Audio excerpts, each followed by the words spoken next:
जी जगणं शिकवते, जी लढणं शिकवते आणि स्वतःच्या पायावर कसं उभं राहावं याचे जे मार्गदर्शक होते आपला आज आपल्या ध्येयावर होते ती आपली आई असते.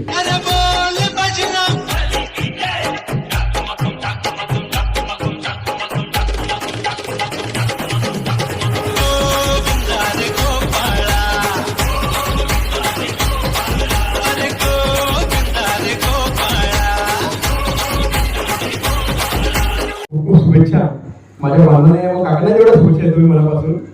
आज बघा प्रत्येक देशाला एक शब्द आहे पण आपल्या देशाला भारत माता, गंगा माता व दुर्गा मातेचं जे स्वरूप आहे आई बहीण तिला माता संबोधन हे कुठल्या संस्कृती ती फक्त आपल्या देशाची संस्कृती आहे.